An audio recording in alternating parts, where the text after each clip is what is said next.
On this week's edition, the coronavirus takes over. Vin Diesel's eyes are bloodshot. And it's time for our March TV update. All this and more as we reach our next stop, the PCC Multiverse. Don't be alarmed. The quasi-shimmering light before you is a trans-dimensional gateway to other worlds, other voices, other thoughts, and other realities. Up feels like down, and down feels like the number 7 on a Wednesday morning. Don't worry. That quivering, blood-boiling sensation under your eyebrows is all a part of the charm. Welcome to the PCC Multiverse. And we're back with another episode of the PCC Multiverse. This is Gerald Glassford from Pop Culture Cosmos and Game Source and Inside Sports Fantasy Football and also the Lakers Fast Break podcast. Thank you for listening to all of our great shows. But it wouldn't be a PCC Multiverse without my good friend who's here with me again and who's still going strong, and I'm so thankful for that. You got to check out what he's doing today at popculturecosmos.wordpress.com, plus also his great show, Topicocalypse, and, of course, his book. Now that a lot of people should have a little bit more time on their hands, please order his great book, Congratulations, You Suck. It is my good friend. It is Josh Peterson, whose iMac is still being fixed. What's up? I forget I don't have to actually lean towards my monitor because I have my microphone here. Yeah, it's being fixed currently. Hopefully it's working by Sunday and I can get back on that sweet, sweet low voice. Yeah, as I call it off the air, I call it your radio sexy voice when you got the microphone hooked up and everything's working fine on it. But you know what? Hey, I'm glad that you can get on the show any way you can. We just truly appreciate you doing so. You made every effort to keep in line with us right here at the Pop Culture Cosmos. And, you know, this show doesn't run effectively without you in it, man. So I'm just glad to have you here. Hoping everybody is well. Please stay safe and please stay healthy. But the coronavirus is the major talk of the day. And we're going to talk about that at the front of the show. So there's all this stuff going on with concerns the coronavirus and pop culture. So we'll give you a little bit of update on that. Plus also as well, we're going to be talking on the back end about the return of amazing stories. And while some of you may not know what that means, we're going to go ahead and detail the latest project that's now on Apple TV+, plus also Nioh 2. You didn't know about Nioh 2, but it's actually a great video game that's a sequel to another great video game, which totally went under the radar as well. And we'll talk about Nioh 2 coming up here in a bit. And we mentioned Bloodshot. Yes, Bloodshot is out in theaters. Yes, a movie is actually being released out in theaters, along with 2 others. So we'll talk about that and the not-so-great prospects for the film Bloodshot, the latest effort from Vin Diesel, and why his career can't get on track when he's not in the car or talking like a tree. But Josh, it is the coronavirus, man. As you and I both have seen over the past 24, 48 hours, it has completely enveloped this country. And over the past weeks, it's enveloped the entire world as far as taking over every aspect of our lives. That has actually progressed into our area of expertise right here, and that's pop culture, because we're seeing so many different places, so many different events, so many different facets of the things that we were looking forward to in pop culture now get either canceled, delayed, or outright just moved off the schedule entirely. And that to me is very sad, and that to me is very disappointing as someone who loves pop culture. Yeah, I mean, I'm seeing all these things popping up today in my newsfeed. Like, it was surprising. You know, yesterday, obviously, they declared it as an epidemic, and it is kind of going... A pandemic, sorry. And it's kind of going in the opposite direction of what people thought it would. People thought by now that that curve would be going down, but now it seems to just be getting worse. It was not surprising, I guess, to hear about like sports cancellations, but the movie ones really kind of hit a little harder because that really hits home for a lot of people. Like, where if big companies like Disney are canceling releases, then you know that there's something to be worried about. And like, I was talking to Brian Wegner today, and he was saying he kept on telling his wife, because his wife is from China and she's facing that racial tension from people over this whole virus. But he was saying, as long as Disneyland is still open, we'll be fine. And then lo and behold, today they closed down Disneyland. So there is a lot going on here. Yes. Yeah. So, I mean, movies, Disneyland, theme parks, Universal Studios closing down. It's crazy, man. I'm wondering when this is going to end. They've also talked about closing Disney World. As far as major movies, Mulan is now up in the air. That was coming out in a couple weeks. A Quiet Place Part 2, which was coming out next week, that has been delayed. Fast and Furious 9 has been delayed. Those are just some of the major movies that are out there that have been delayed or canceled at this point in time. And New Mutants, too. Like, that was one that it's just been hit, with thing after thing after thing after thing. That one's going to probably set up to fail because, like you said, that one had so many delays, reshoots, everything of that nature. Plus, you've got Broadway that is closed entirely. It's dark right now for one of the few times ever in history. The NBA, the NHL, professional golf. There's so many different aspects as far as sports that have also decided to suspend all games at this point in time. Major League Baseball has suspended its spring training. They've delayed the start of their regular season. I mean, we could go on and on and on. Conventions, our appearance at WonderCon, at your neck of the woods, that was shut down. E3 said this week it's canceled. CinemaCon here in Las Vegas is canceled. The NAB, National Association of Broadcasters, that's been canceled. Music festivals all over the country, they've been canceled. Pro wrestling events, they've been canceled or modified and put into smaller studio locations without an audience. WrestleMania is at this point in time, as we're recording, still very much up in the air.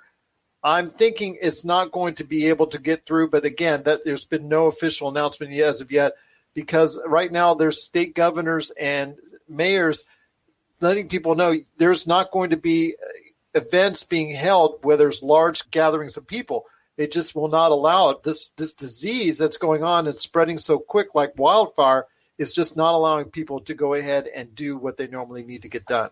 So have you been reading about the XFL? Yes, the XFL, Vince McMahon actually suspended all games for that.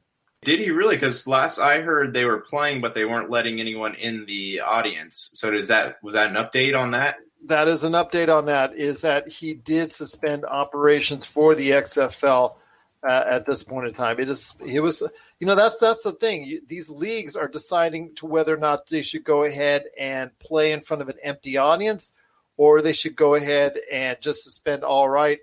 The NBA, I think, was the deciding factor for a lot of these leagues because Rudy Gobert contracted the coronavirus after he was mocking it on Monday. By Wednesday, he was sick in his hotel room, testing positive for the coronavirus, which set off a chain of events. His teammate that he is very close to, Donovan Mitchell, he also tested positive the next day for coronavirus. And that, again, set off the chain of events where Commissioner Adam Silver had to go ahead and just outright suspend the season at this point in time. So I think that showed to the NHL, Major League Baseball, and all these others, the XFL even, and to all these other outlets that are out there, PGA Golf and all that it's just not worth the public health interest out there to go ahead and conduct these events, because you don't want to be that one event that goes and sets off a chain reaction of devastating proportions. That's a big thing because the sporting. So let me ask you this though, with all the sporting industry is taking such a big hit like that, how long do you think they can afford to be shut down? Well, most of them are trying to say at this point, and they're going to reevaluate it in 30 days. I mean, this is a killer. And then it not just affects the leagues and the players and the television markets and all that, because you're not getting any television money, you're not getting any attendance money, you're not getting an arena, but it also is a trickle-down effect to the employees that work from everything from the parking to the vending to concessions to pretty much every aspect of what you see as a sporting event. It's all being affected by it, and the costs, as far as from a financial standpoint, I mean, right now, I think probably the best word I could say is immeasurable, because you don't know. We've never undergone this type of catastrophic event where it's affected worldwide events. I mean, we're seeing as far as EuroLeague soccer, and you're very well aware that soccer is so important to Europe and Asia and things of that nature, and they've basically either held matches in empty arenas or just canceled outright. And again, we've seen the financial costs there. We don't even know what we're going into because, as some have already indicated, this is uncharted territory. Yeah, like I really don't know what to expect next. Like I'm waiting for an announcements, from the businesses surrounding us. Like I went to Del Taco tonight, and there was nobody in there. Del Taco would not let you touch the hot sauce packets. It wouldn't let you touch the forks or the napkins or even the lids to your drinks, and all these businesses, I keep expecting announcements that they're going to close. The grocery stores are going to close. Target's going to close. The restaurants are going to close. Like it really is. It's, we're all reacting, but I'm wondering, like, what is the solution to it though? It's like, is it going to hit where this becomes an endemic, right? Where it just becomes something that we contract every day and life goes on? Or is there some kind of plan? Is the hope to have everything like shut down for 30 days and then have that curb the spread of it and hope that's that? Or, what is the plan going on here, and how long can our economies afford to be shut down? That's the bigger question. And what is it going to do to life as we know it? We're just going into this just vast nothingness that, there's really nothing we can say that's going to change it until this subsides, at least to some extent, in the favor of public health. And you're right. Who knows? 30 days from now, it could be ebbs and tides. That's also been speculated that this could, okay, we all stay in our houses for 30 days and then we come out and the disease goes wild again. That could happen. So we don't even know at this point in time how to effectively deal with the virus. We're just taking guesses and throwing darts and seeing what sticks. I'm just hoping for the best for everybody out there. Just, again, you practice good hygienic habits and if you can out there, please stay safe, stay inside, listen to us here at the Pop Culture Cosmos or any of your favorite podcasts or watch TV or, there's YouTube or anything out there. Just please, if you don't have to go outside, please don't do it. Just released a thing saying that Canadian Prime Minister's wife tested positive for it too.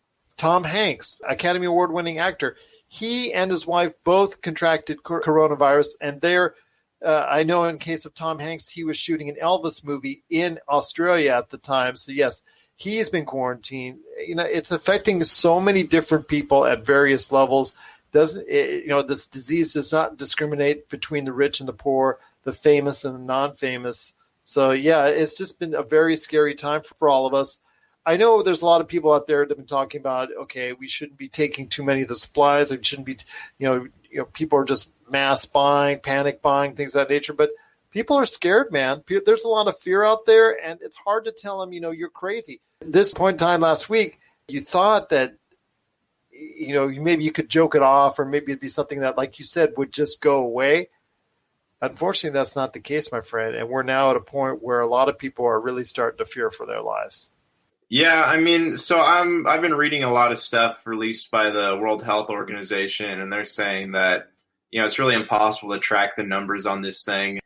So yeah, they're saying that it's hard to get accurate statistics on this, and they're saying that the death rate's probably a lot lower than what's being reported, but it's still hard to know because there's so little known about this virus and exactly like what it does. And a lot of cases are being reported as being mild, but people are still afraid. And I totally understand that. It's just, I was talking to someone today and they're like, it's not really a matter of, if we get it, it's a matter of when. And it's almost better.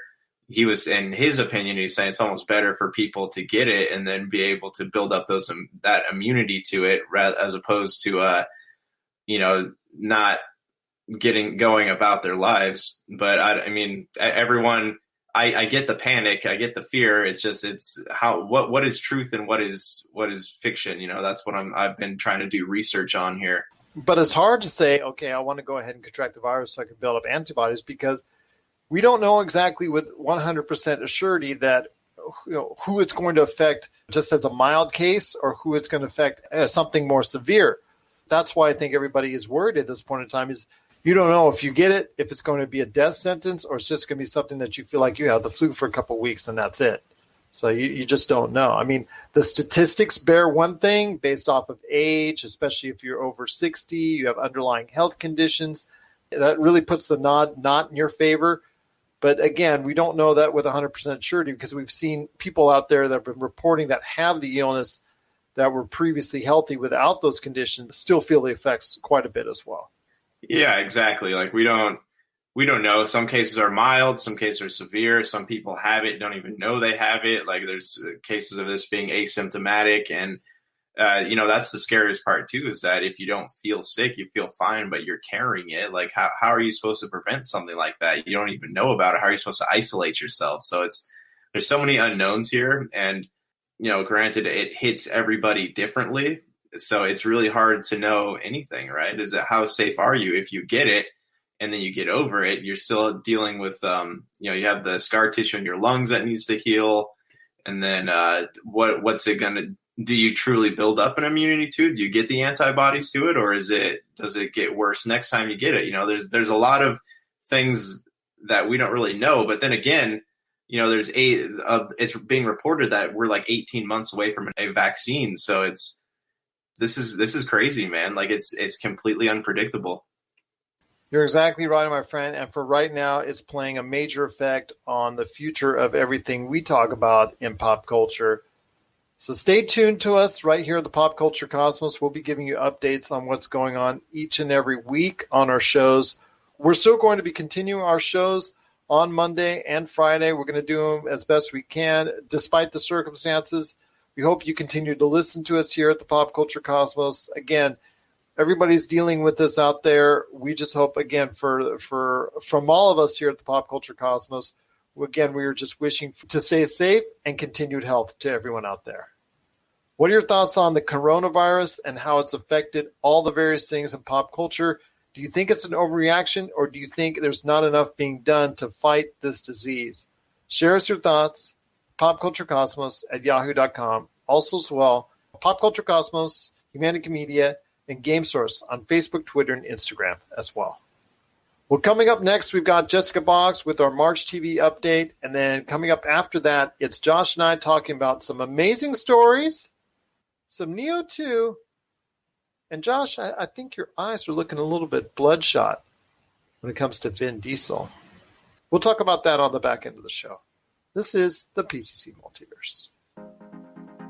For the latest news and information, analysis and opinions on the Los Angeles Lakers and the NBA, check out the Lakers Fast Break podcast today on wherever you get your podcasts.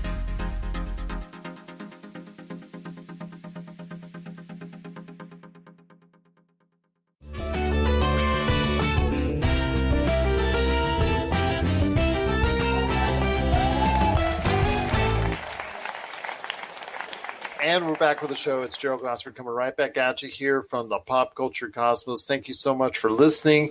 And it's that time again. Even though things are crazy going on in the world out there, TV always is something that people can turn to for at least some type of relief, some type of escape, and things of that nature. And obviously everybody's tuned to the TV when it comes to looking at it for the news and, what's going on with the latest updates. And it's just right now it's a great time to be filling everyone in as far as what's going on with the latest in TV updates.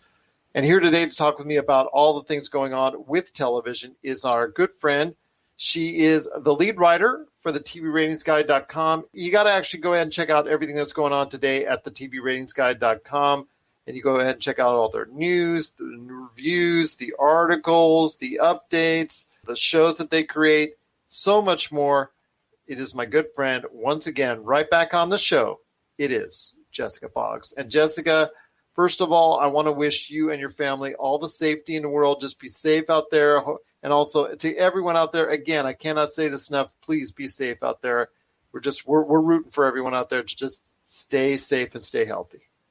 Well, luckily we are in a low risk area.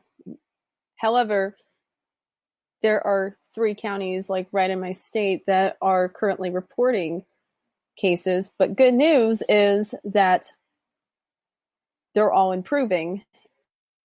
And one of the cases is going to be at that point where they're no longer contagious. Well, that's good news, and hopefully that continues to be good news for your surrounding area. Las Vegas here is still up in question because, as you know, it's a major travel spot, and all the conventions and the NFL draft is still up in the air. The conference tournaments, that most of them have been canceled, and then there's also March Madness. That's canceled. Most of the major sports in this country has either suspended or canceled their seasons up until this point. Major shows, Broadway shows, have also canceled at this point. Major conventions, E3, CinemaCon, WonderCon, and NAB, the list goes on and on. They've all canceled. It's very much important that they're protecting our health at this point in time. The financial implications, as I spoke to it on the Lakers Fast Break, are incalculable right now. So we don't even have an estimate on exactly how much it can affect us there. But, please give us an update of what's going on. You're right there with what's going on in tune with TV, but major productions for television are also shutting down as well. Well, right now it looks like you have One Chicago shutting down production indefinitely. Riverdale and Supernatural are both postponing filming indefinitely. And the reason for Riverdale is one of their crew members apparently tested positive for the coronavirus. And there are many celebrities, including Tom Hanks and Rita Wilson, both testing positive for COVID-19. So it's been a mess. And also, as well, I just want to add this in. If you want to go ahead and check out the Variety, they have an update as on the fly. They're going ahead and updating that. For the TV folks out there, the morning show for Apple Television, that is delayed production. Survivor has made a decision to delay production on their 41st season in Fiji. Amazing Race, season 33, has been temporarily shut down. And, we've talked about earlier Mission Impossible 7, the Elvis Project, which, of course, dealt with Tom Hanks and his wife, Rita Wilson, who are currently quarantined in Australia. The official competition for a movie with Penelope Cruz and Antonio Banderas, that suspended its shoot. And Fast 9 has halted. Yes, that's halted for a year. That's on delay. I mean, the list goes on and on. It's just truly mind-boggling to see what the threat of this coronavirus is doing. And again, it just comes down to it right now that please, everybody be safe. But I want to go ahead and not just inundate everybody with coronavirus, because this also talks about your updates with ratings and all that. I know we're going to get to Stumptown here in a minute. I know that you and I are going to probably go back and forth on that. But before we go ahead on the broadcast networks and all that, something ended this past week, a docuseries. In fact, one of the best docuseries I've ever seen, and that is McMillions, which I want everybody, if they get a chance, to go out of the way to see. It ended its run on HBO. And while the numbers up front are not exactly mind-boggling, the fact is, if you talk about delayed viewing on either 3-day or 7-day, I've been noticing it's been in the top 10 as far as delayed viewing is concerned. So it's a big win for HBO out there and also the people behind McMillions, because, again, it is one of the best docuseries I've ever seen. If you get a chance, please, I recommend seeing. But up front, what are the ratings at this point in time for HBO's hit docuseries?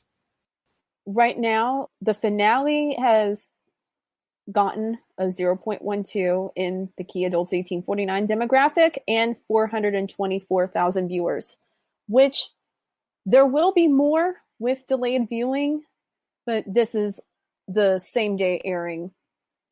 The average for all the episodes total same day is a 0.117 and 395,500 viewers. Round that up to 396,000. Well, that's something for HBO.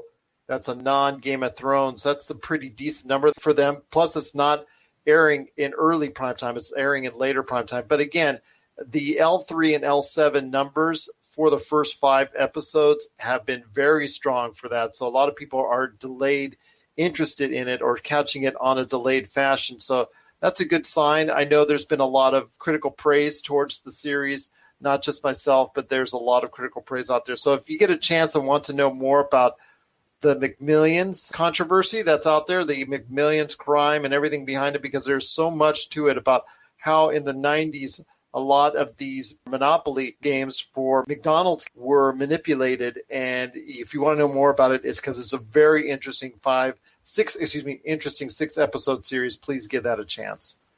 But Jessica, there's more to talk about with the broadcast network. So I want to hear your thoughts on what's going on with ABC.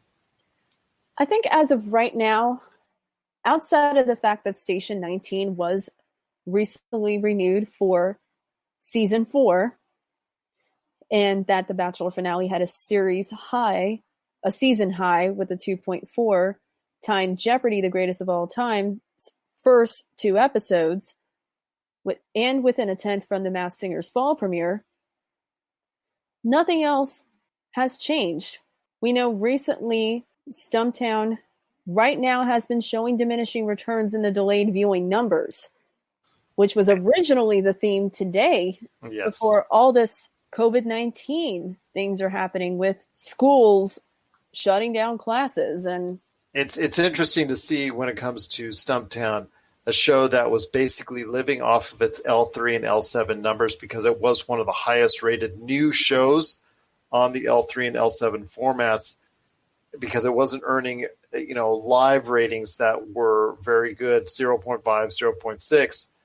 And it's now went from a strong contender to be renewed to a kind of not so strong contender to be renewed.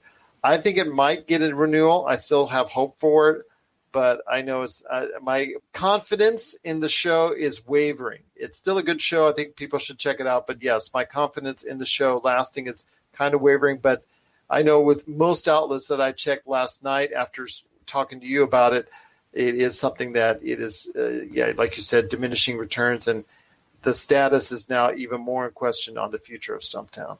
Yeah, and right now we are still watching For Life.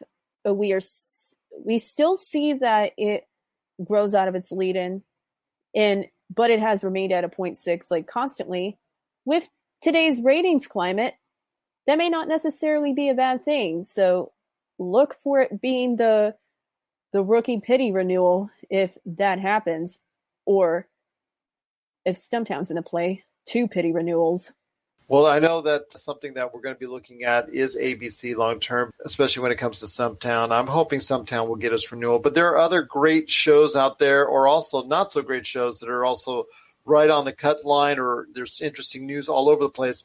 Let us know what's going on with some of the other broadcast networks. In fact, I'll throw out NBC at you. What's going on with the folks at NBC? I know the numbers for This Is Us is down.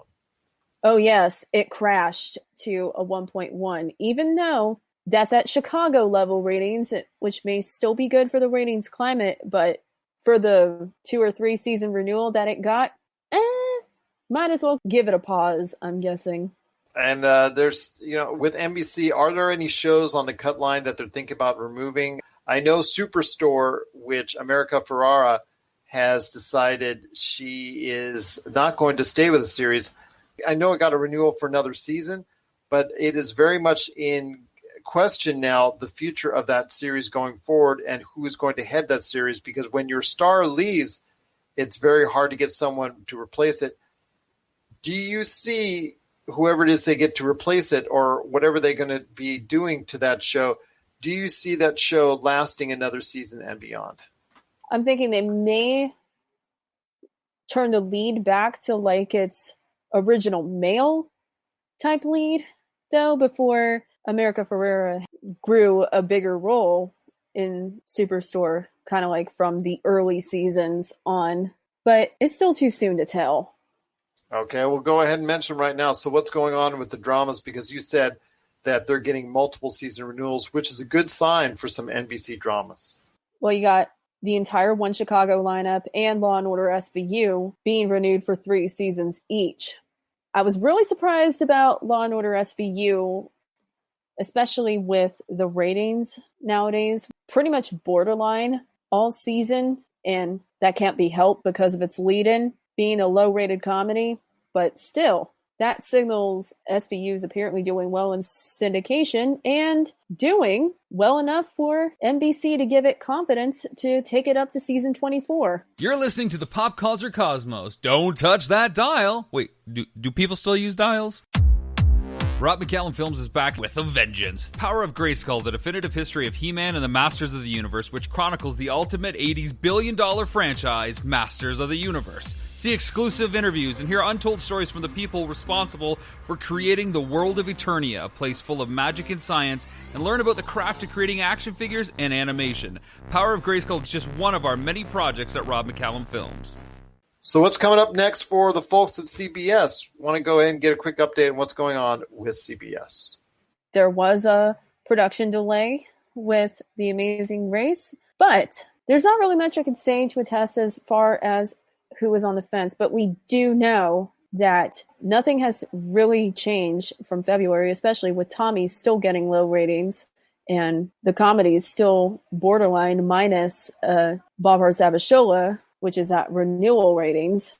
Right now, when you say it's status quo, that means not much is being said or being leaked out for CBS. Your friends at CW, what's going on there? Because there's always some interesting news. It's something going on at the folks at CW. There's only one show that has yet to have their fate decide, and that's Katie Keene. And it's on the fence with CW. It's still not doing well in the streaming metrics currently on TV time, and it's not doing well in linear ratings. Although the rest of the shows not announced for a final season have been renewed and ready to go for next season in preparation for the possible writer's strike. But on the CW, there is a good chance that it will get renewed no matter what, because it's a spin-off of Riverdale. But then again, this is coming up with more questions than answers. Kind of like, how low is too low, even for a spinoff? Exactly. So that's something that we'll definitely have to look at if you're a fan of that show. You got to check out TVRatingsGuide.com for updates on that. Last but not least on the broadcast networks is Fox. The Masked Singer is still going on strong, but how strong is it at this point in time? Well, it's steady at a 1.9. Still pretty good for Fox at the moment, and Lego Masters is doing a heck of a lot better than Almost Family ever did all season. Thus the reason why Almost Family was canceled. Oh yes, and apparently there was controversy with one of the male leads being accused of harassment charges and whatnot. And with Fox, I know there's a lot of stuff that you want to go ahead and focus on here in the near future. They're making their claim to try and be one of the big dogs in the fight when it comes to the broadcast networks, which is pretty much a mixed bag this month. But piggyback offing of Fox, and we know Deputy's getting the axe, no doubt, and Fox officially renewed 911 Lone Star this past week with the promo at the end of the season 1 finale episode. Stay tuned for all new episodes coming soon. Stay tuned for all new episodes indeed. Once again, I'm talking to Jessica Boggs from the TVRatingsGuide.com. You got to check out what she's doing today and all the other writers that are out there. In fact, I know some have returned. Isn't that correct? We do have 2 returning contributors growing our team. That's great news to hear. So check out all the great stuff when it concerns news, reviews, original programming, and so much more at the TVRatingsGuide.com. Jessica, it's been a very interesting time. People are going to be all over the TV sets, obviously, with the news channels getting the latest updates on that. So you're going to be the ratings are going to be focused there. But any last news on any entertainment, cable, broadcast, or anything else before we head on out? Cable, the ratings, they have been like a mixed bag. And we had a lot of shows, including your late nights, filming shows without an audience. And with this disease thing, this is going to probably affect WrestleMania, which no decision has been made yet.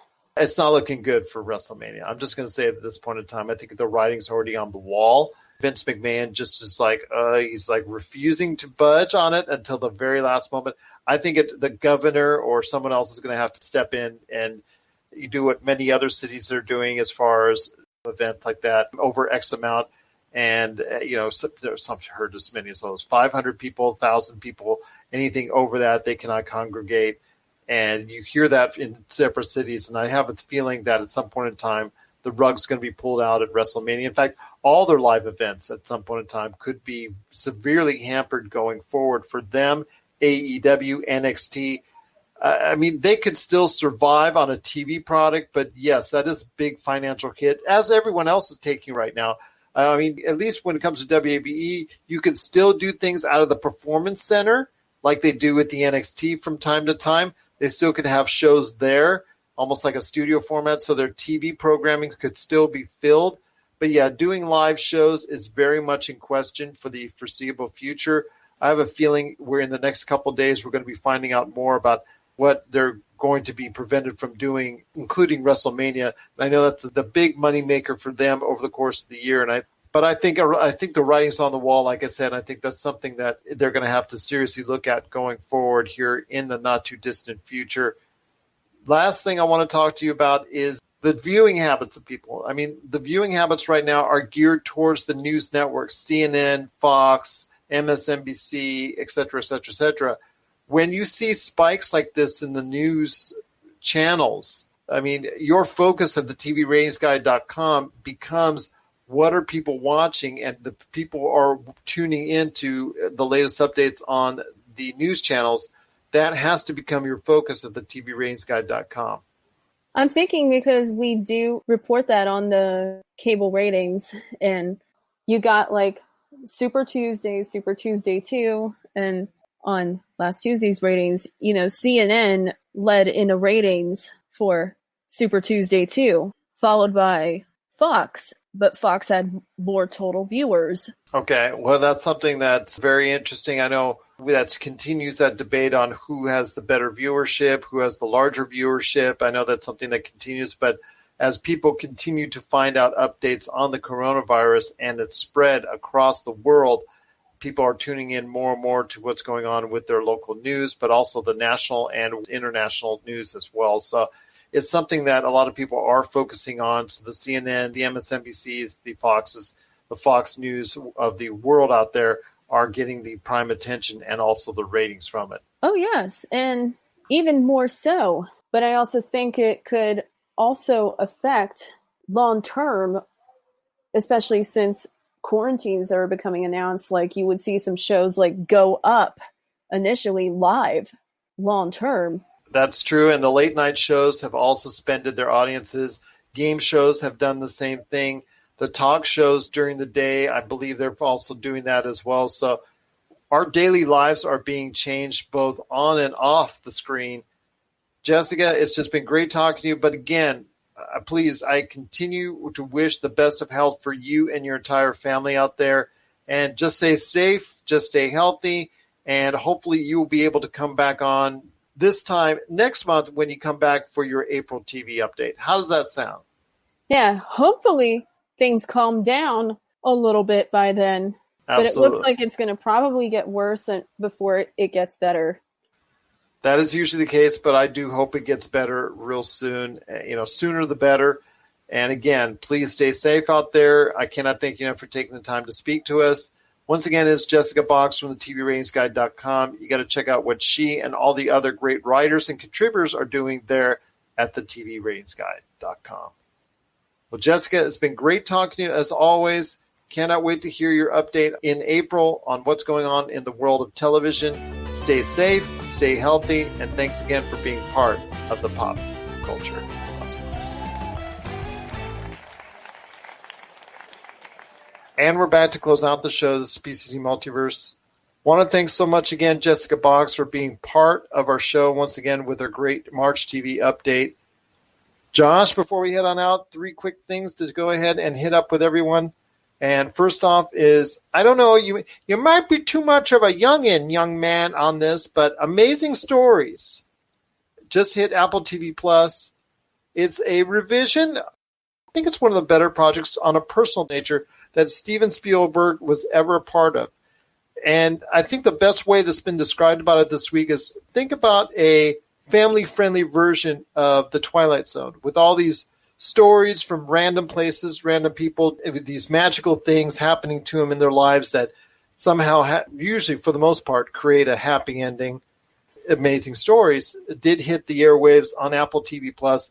The one thing I want to ask is, have you really heard about this in detail? Were you familiar with it? And the second of all is, when Ron McCallum and I were talking about last week about the status of Apple TV Plus, I was kind of a little bit more pessimistic on how the network has been going for them for so far. I don't think their content and their quality has been great so far, and their content certainly is nowhere near what everybody else's is. But again, they're Apple, so obviously they could just hit the switch. It can change instantly. As a second question to you on that, do you think that could actually be something that could help lift the Apple TV Plus to be a better experience overall? No, I mean, I'm just now reading about it. I had never heard of it before. Kind of just from what I'm reading, it seems like a cleaner version of, like Black Mirror and Twilight Zone that you just mentioned. If it is something is it something that's meant to like tell inspirational tales, or is it something that's just meant something like that? Yeah. And like the late Robert Forster was in one of the episodes. He's like grandpa getting superpowers. For some reason, he gains superpowers, and I believe has to save the day in some form or fashion. It's just mystical, magical stories of something happening to people, random people, and then just, like I said, usually equating to a happy ending or a different kind of ending per se, as opposed to the always dark or bleak endings that Black Mirror and the Twilight Zone usually represent at the end of their shows. Yeah. Okay. So, I mean, I like this concept a lot. I have a hard time following these types of shows, but I love how it's done though. I love it kind of reminds me of those old, remember those old, these are before both of our time, but the old pulp magazines, right? Where they had writers would send in things, and Pulp Fiction was always like super clean. You just had that era where people were drawing covers for them that were slightly inappropriate, but like, that's what it reminds me of, right? You have all these tales of heroes, tales of aliens, superheroes, whatever it might be. They're very short, contained things, and you could go out and buy a pulp magazine, get 10 stories in it. That's kind of what this reminds me of. Well, like I said, it's something that I'm very curious in seeing if it's going to rekindle some of that magic. Now, mind you, it came in with a lot of hoopla when it debuted on NBC, but it really didn't have much of a extended history, whether it was because of ratings were okay, or whether it was just the fact that I think Steven Spielberg lost interest in the project and really had to go ahead and start doing movies again, or was too busy doing movies pretty much at that point in time. I think that Amazing Stories, the concept, is something that is needed for Apple TV Plus. I really think that at this point in time, I really think that it should be something that a lot of people should go out of their way to watch when it comes to Apple TV Plus, because there's not much there right now. If you look and see what's there right now, yeah, there's a lot of big names attached to it, but there really isn't much in the way of substance. I know that series from M. Night Shyamalan was the last thing that they promoted because that came out after the initial debut of the network. And I think that right now they're in a state of flux, along with Disney Plus. Both of those outlets, they need more. They need something more. Yes, Disney has the entire Disney library at its convenience, but Apple doesn't have that as of yet. But it looks to me, as I spoke to Rob, that Apple needs to get something going within itself and within its structure to make Apple TV Plus worth something. It reminds me of what we used to talk about when you talked about Amazon Prime. And how Amazon Prime used to be the throwaway thing that Amazon used to just say like a pet project somewhere until they finally got serious with it. And they put out a lot of darn good shows out on it. Apple TV Plus is just at that point where it's just like this little pet project. And with Amazing Stories, I'm hoping that will kick off more interest into the network, that maybe Apple will realize, hey, people are watching this. Maybe we should put more money and more time into Apple TV Plus. Yeah, but it's almost like in order to start a streaming business or channel these days, you almost have to have a huge catalog of shows already built up. Like you have to have all that content prepared. As with Apple, all the stuff's original, right? So like their talk show stuff, easy, right? Even Disney Plus, like the Jeff Goldblum thing, I'm sure that was easier and less expensive to do. But you almost have to have things that it's like a process that's almost 3 or 4 years in the making, because you have to have all this stuff recorded and ready to go at launch, or else, you know, you're going to have you put out 12 shows and people are going to watch all these 12 shows or not watch the 12 shows, just watch the ones they want. And there's going to be like a space between that and whenever they feel like watching something else, or whenever you feel like releasing something else. So in order to be competitive, it almost feels like you have to have over 50 shows ready at launch. And that's why I think HBO Max might be, you know, a lot more ready when it debuts, because they'll have the whole Time Warner consortium at their leisure as far as all the stuff that they're bringing in and all the stuff that they'll have at their convenience to go ahead and show off. It'll be, you know, obviously something that we saw the Disney Plus. I mean, they'll be very excited to have it because they'll have all this great stuff at their convenience right there on HBO Max. But the thing is, the difference between Disney Plus and HBO Max is there's a substantial price difference. And you and I talked about this when it concerns Netflix. You did not like it, and you were not on board with the price changes when it came to Netflix. And to see that go with HBO Max, they're already starting out at what, $12, $14.99 already a month. That's a price point which I'm not sure a lot of people will handle, no matter what is on that channel. Yeah, and that's always been, I mean, correct me if I'm wrong, but that's always kind of been the reason people have stayed away from HBO, right? Just because it's extra money, it's expensive, you're paying so much money for so little content. And this is where things like Netflix, it makes Netflix seem cheap, you know, in comparison, or Disney Plus seem cheap, Hulu even. Like, what is HBO offering that these channels don't? Because with HBO, there's only 3 or 4 things people are going to go on there and watch. You know, Disney has a lot of movies to watch once you're done with the shows, and you know, Netflix has all that content plus content from other studios. Where in HBO, like, what is the justification for charging that much money per month? Well, that's the thing. They're offering you what, Friends, I think, as far as to start off with, plus some other foundational shows and programs. You know, the Friends reunion special that they're also putting on there. I know that they're going to be taping that in the not too distant future and putting that on the network, which is supposed to drive in even more business. But again, the price point is going to matter to a lot of people. And I think people are able to go ahead and carry more than one if it's priced the way Disney Plus is, and also as well the way Netflix is. I mean, you can have one high price and one low price. That seems to be the numbers right now. People are having, when it concerns Disney Plus, they're having Disney Plus, but they're still not getting rid of their Netflix. They're having both, or they're having the package, whether it's Hulu, ESPN, and Disney Plus combined, or they're getting CBS All Access and they're keeping Netflix. So it's a point where they're keeping both, you know, one high price to one lower price, but having HBO Max and Netflix, that's going to be $30 a month. That gets you into that type of range as far as price point is concerned. And that, to me, I think for a lot of people is just, that's too much. So I think a lot of people will be bailing out of one or the other in the not too distant future.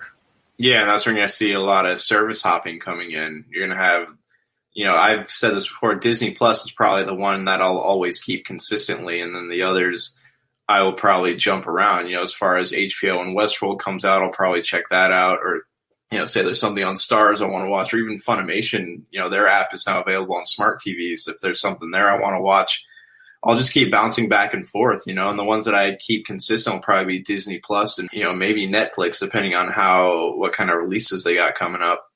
But it does add, I mean, your subscription prices do add up really fast. So that's why, like, HBO coming in with at $14.99 is not really the best option for them.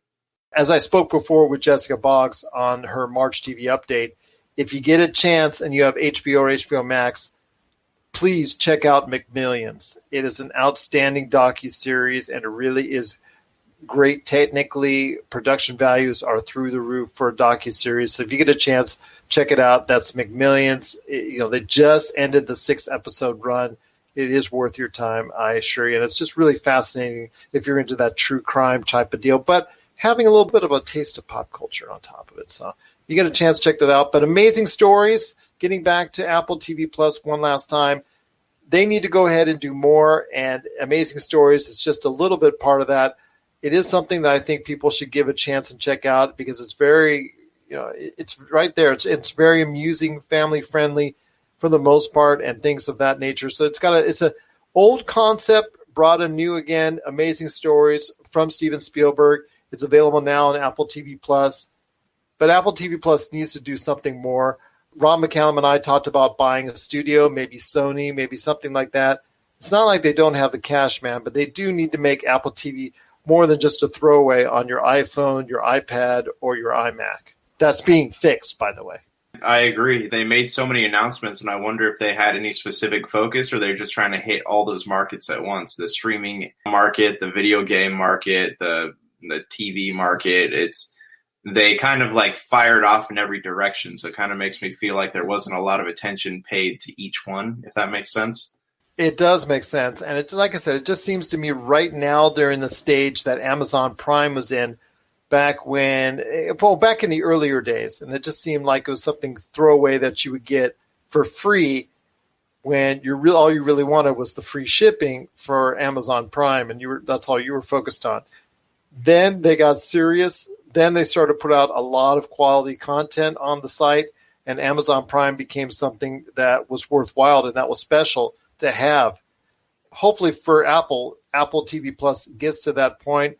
Whether or not it does is up in the air, but at least with amazing stories and some of the other things that they've got on that network, at least it's a decent start.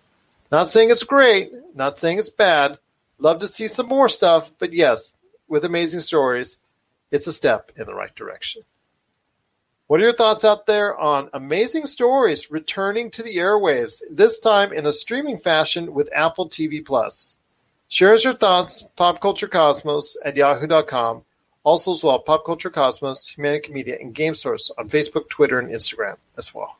If you need your video game fix, be sure to check out Retro City Games. Located in Town Square on Las Vegas Boulevard or in Henderson, Nevada, Retro City Games has the cure for all your video game vices. Retro games and games for current consoles, Nintendo, Sega, PlayStation, Xbox, and more. Retro City Games has all the staples from any library and some highly collectible offerings too. So pick up a few games today at Retro City Games in Town Square on Las Vegas Boulevard or in Henderson, Nevada. Retro City Games is your video game metropolis. Well, my friend, before we head on out, a couple of last things to note. Nioh 2. Are you familiar with the game? It just came out, and it is a sequel to one of the best-rated games of 2017. You know, it was one that I did always want to play, and I never got around to it. I know Brian Wegner from Super BS is pretty into that game. He's always has great things to say about it. What I know it is critically applauded, all over the industry. But what's going on with it? Tell me about this sequel.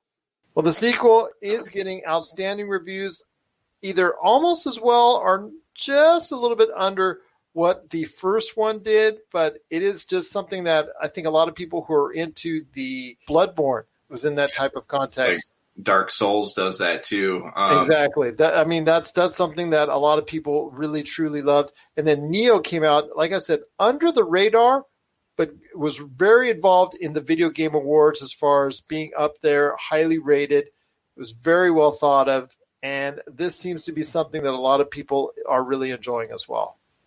Well, my friend, it's been a great episode, but before we head on out, we got to touch on movies because this might be, at least for a little while, one of the last weekends for any type of movie releases. Anything right now that's being distributed here domestically in over 3,000 theaters, and there's a few that are coming out this weekend. We'll start off with The Hunt, which was a movie that was delayed because there was so much controversy because it's people hunting other people, dealing with a lot of political divisions and things of that nature. So that one's out. Whether or not it does well, I think it's still up for debate, so to speak. And that one is out right now and available at the theaters. I still believe that's the sequel to 2018's I Can Only Imagine. So if you get a chance to go ahead and check that out, it's available on theaters now. That's probably going to be the movie that maybe wins this weekend at the box office, but it's not exactly, a sure thing because we don't even know what to expect. And that's the thing. When you go to Box Office Mojo, they're actually utilizing what the studio expects at this point in time. They're no longer making guesses right now because everything is just so fluid and it's such a state of flux with the coronavirus and all that for theaters. You don't know which ones are closing, which ones are staying open. It's all up in the air. And internationally, with so many different markets closing at this point in time or already closed, such as Italy, South Korea, China, places of that nature, it's really hard to gauge exactly if any of these movies are going to do well overseas. But last but not least, my friend, is Bloodshot. Bloodshot is starring Vin Diesel in a role where he dies as a soldier but gets some type of, I think, nanotechnology that's implanted in him, so he becomes a super soldier and all that. And then the individuals that go ahead and help build him or help bring him back to life, they're evil people. He finds out about it, so they go ahead. He becomes a good guy and goes after the bad guys, and yada yada yada. Really not stretching that far the imagination. You were talking about IGN's rating on that and said it was a good popcorn flick. They only gave it a 6, my friend, but I have a feeling that's probably one of the highest scores out there. Vin Diesel hasn't made much of a waves as far as outside of the Fast and Furious and Guardians of the Galaxy series for quite some time now. He's had a lot of misses when it comes to the movies that have not touched on those two subjects. So I want to hear your thoughts, man. Where's Vin Diesel's career gone wrong, so wrong, outside of Fast and Furious and the Guardians of the Galaxy? Well, he's an actor that had a really hard time making his way into the spotlight.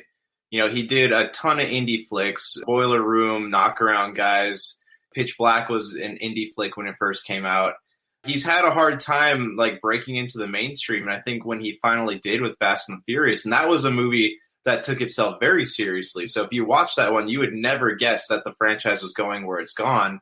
He started to typecast himself. Even look at Triple X, right? He was the same exact person. He played that character who just did over-the-top things, and it didn't matter what he said because it was in a context of being cheesy. And I think people are afraid to cast him in serious roles because of that. And we've seen that happen with movies like The Last Witch Hunter. Like you said, Bloodshot is proving to not be that great.